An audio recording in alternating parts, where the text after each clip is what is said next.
Good afternoon, Alan Vandenberg here. Another episode of EQ for You, episode number 36. Coming to you today from the Salt Flats in Utah. Doing a little vacationing for a couple of days, so thought we would do an EQ episode for you. Today's episode, number 36, is called Say What.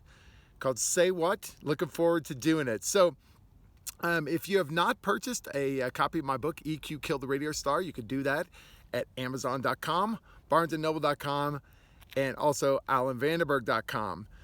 So a few episodes ago, we started this EQ IQ Music Row, where we take a look at bands that I have in my music collection. So today, we're going to talk about one of my favorite bands of all time. For me, one of the first and best Christian heavy metal bands that I know of is this band right here called Stryper. Here they are right here. You can see I have a signed copy from the band because we did a meet and greet when we saw them in Denver several years ago. So what is Stryper? Well, it's harmonic lead guitars, high-pitched singing and yelling. And as a high school kid, for me, they were the bomb. And for my poor mom, she had to be praying for me every day because I was all over the place in the music world. And so, formed in the early 80s, this band called Stryper is playing the LA Strips, singing, and signed on with Enigma Records. Two brothers were a mainstay of the band. And then the first concert I ever went and saw them was in Tulsa. And I literally couldn't hear for 3 days. It was really, really loud. I actually got a Stryper Bible, which I was really happy for because they were throwing it in the crowd and I got it. So, but today's episode is actually talking about this one. This one's called To Hell with the Devil, released in 1986. I have the signed copy here. And for technical playing and singing, these guys are incredible. They're still amazing today. We saw them here about 3 years ago, and they were just amazing, as always.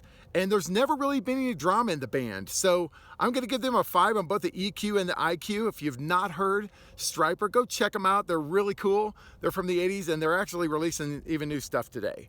So today's EQ for You episode is called Say What. Have you ever sent an email or text or a chat through Teams or whatever back to a coworker and thought to yourself, this is the greatest response ever? You send it and you feel very confident that you have adequately responded to the issue or the question. And then the next thing you know, you get a response from the coworker, and as you're feeling pretty good, you begin to read the response, and it's pretty clear, pretty quick, the fact that your brilliant email has not resulted in a great connection with your coworker. As a matter of fact, through reading the email, you may sense that you may now have created drama, emotion, or misalignment. Does this sound like something you've done? Because it certainly has for me.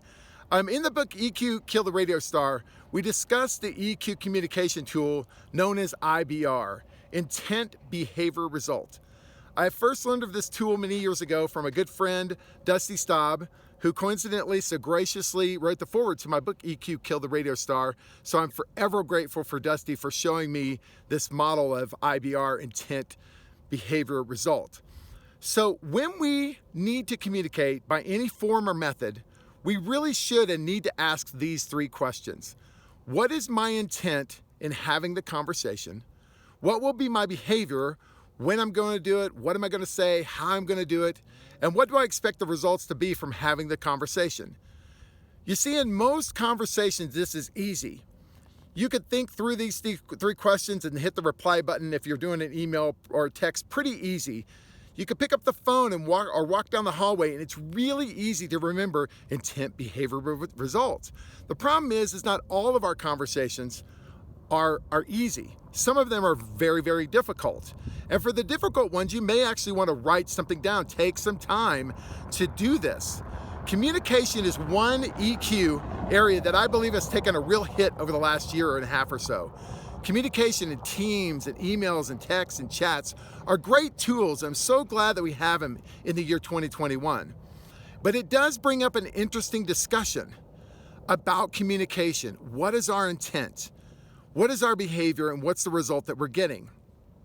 We have our intent. Now the question is, what type of method should we use in the communication? This is where I think we're having a real challenge right now. I know personally I am. As we open up the offices, if you've already had them open, or if you're trying to work virtual or hyper or whatever it is, literally this happened to me a few months ago. I had a coworker that we were trading emails back and forth, and he literally is 4 floors above me. All I had to do was go up there and talk to him. But he sends me an email and I send it back, and I was actually pretty proud of the response I had. But his comment back to me through email, there was something just missing, a piece of information or something that was not connecting with my coworker back and forth. So he asked me in one of the responses, could you just come up and talk to me for a few minutes? So I grabbed the piece of paper that had some of the information of the project they were working on, and that we were actually trading emails back and forth on. And I walked up to his office. As I walked into his office, we began to talk and have a conversation. I had this piece of paper in my hand and I referenced it very quickly. And literally within 5 minutes, we had everything we needed to connect and get the proper results that I needed. But what I really missed out on was my behavior. I thought my email would actually work in completing a connection, and it really didn't. I still communicate individually, most of the time through email. I think most of us do, sometimes through Teams or those two. Those are the two that I use. But I think this incident really made me more aware that sometimes email doesn't work. Sometimes Teams chats doesn't work. Sometimes even a phone call doesn't work. So we need to be aware of what our behavior is within the intent behavior results model and change that. I recently attended a conference where I talked to a lot of managers and leaders about this new hybrid work environment. And it is productive for sure that we're being able to do this hybrid model, make it work. But we all need to be more aware of when difficult conversations happen, we may need to use a different behavior. With communication, we start with our intent. We choose which behavior we want to use: text, email, Teams, chats. They're great ways to use it, but sometimes they're not. And so we need to be aware of that. Phone calls are a better method than email for sure, because you get a chance to actually hear the voice, but you still can't see the body language. It's one of the problems I have with Zoom is I can't feel the mood in the room, if you will, but I still do it, and it's very effective. But there's sometimes we just really need face-to-face.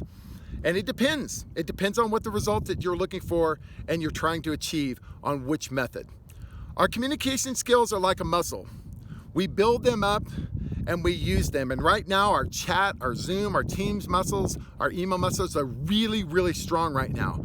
But our face-to-face, at least for me, is not as strong as what it used to be.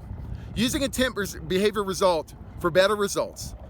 Use it forward and backwards. You could say, here's my result I want, here's the behavior I'm going to use, and here's the intent I have. Or you can do it the other way. What is my intent? What is the behavior?